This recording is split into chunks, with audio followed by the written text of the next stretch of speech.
สบายดีและสวัสดียามแรงๆเนาะอากาศก็เริ่มเย็นแล้วพ่อแม่พี่น้องอันนี้ก็อยู่จอมพูพี่เนาะหนึ่งมาทางให้สู่ต่อไปต้นขึ้นบ่ทอกันบรรยากาศเนาะให้พ่อแม่พี่น้องFCเบิ่งโอ้เราจะมั่มอยู่จอมพูแต่เขตนี้มีระเบิดได้เพิ่นว่าอันตรายอยู่แต่ว่าต้องคอยเห็ดทางป่าตัดต้นไม้ปลูกทั้งลุ่มนะเฮลพ่อแม่พี่น้องเลยบรรยากาศมีแต่ภูเขาห่างจากตัวเมืองกับประมาณเกือบ10 กิโลจากปากซองเข้ามาเนาะโอ้เพิ่นเห็ดสวนกาแฟอากาศตอนนี้ก็20 ปลายองศาเนาะ22 องศาหา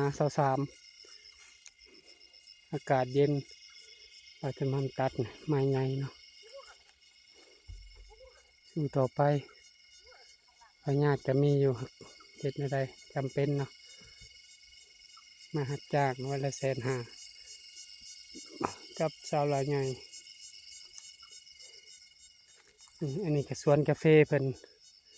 แนมไปนี่สวนกาแฟอันนั้นก็ตูบเนาะมาจะมาเห็ดตูบเพิ่นนำพอได้นอนก็ออกมาอีกเสียงนกเสียงหนู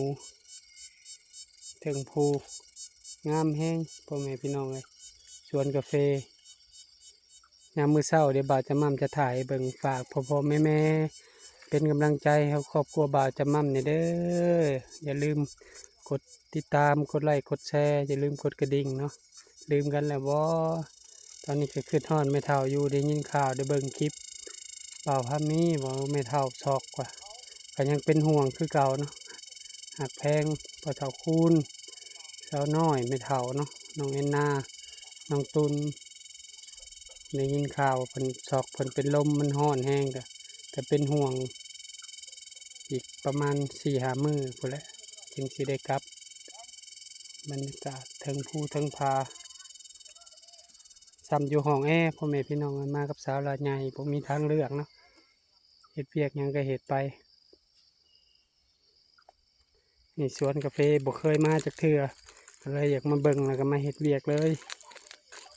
พอได้เงินเนาะทอนเงินไว้ให้เพิ่น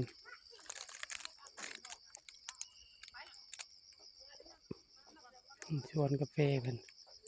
อยู่เทิงจอมพูนี่